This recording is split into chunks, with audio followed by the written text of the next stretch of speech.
Okay, so last time we talked, I told you I was sick the last couple of days, right? And there's this like 48-hour bug that's going around where you can't keep anything down, and we all had it. Like we was all sick, okay? Now my oldest daughter had it first, and then in good fashion, of course, she passed it off to the rest of the family. And I'll be honest, man, like watching my daughter be sick all weekend and the early part of this week was just kind of a helpless feeling. Like she's literally puking every hour. She's suffering and I can't save her from it. I want to. There's some things I can do to lessen the pain, but ultimately like she's just gotta let it run its course. And watching someone suffer feels so unnatural. Like, I don't know if you've ever seen someone you love get older or like whittle away from an illness or a disease, but it just never feels normal to watch someone suffer. And in this case, especially the case of my daughter, I hated watching her cry.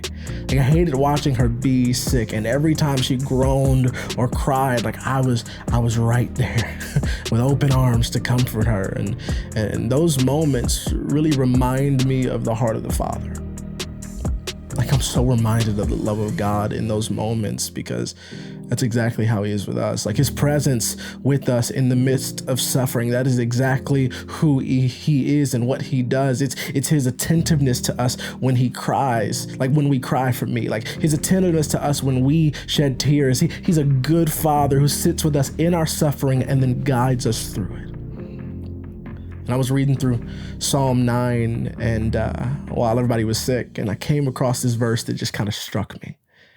In Psalm 9:12, David says, "For he who avenges murder cares for the helpless." And then he says this, and I love it. He says, "He does not ignore the cries of those who suffer." Isn't that comforting? To know that God is not ignoring your cries. Like, I don't know if you ever felt that way before. I certainly have. Like, God's just not listening. Like, everything is going wrong in my life. And so I shake my fist at the sky, just upset with God because I feel like he's not listening. But then Psalm 9:12 assures me that the ears of God are attuned to my cries, to our cries. And when we suffer, we are heard, we are seen, and we are comforted by the God of the universe. And the truth of the matter is we all will suffer in this life.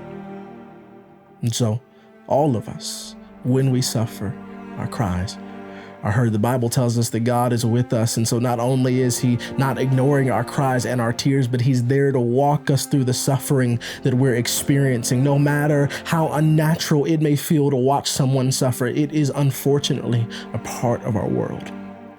Right? Jesus actually says that in this world, we will have trouble. We've been promised that. So suffering is promised to us because of the brokenness of the world around us. We all at some point will experience a level of suffering if we haven't already. But here's the beautiful part.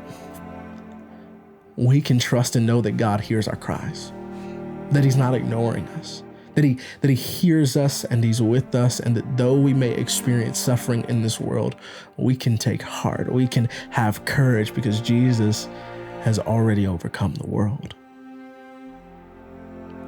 God is a good father who does not ignore the cries of his children.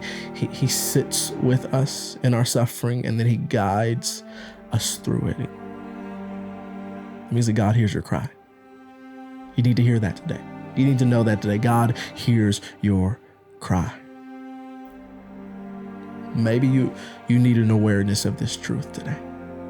So maybe during prayer or your quiet time, or if you just get a moment in the bathroom alone, whatever you got going on, really just at any point today, maybe you can pray a prayer like this. God, would you hear my cry?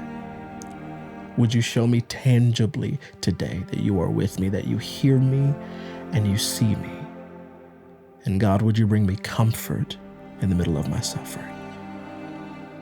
I really hope that was encouraging to you today. And we'll talk soon.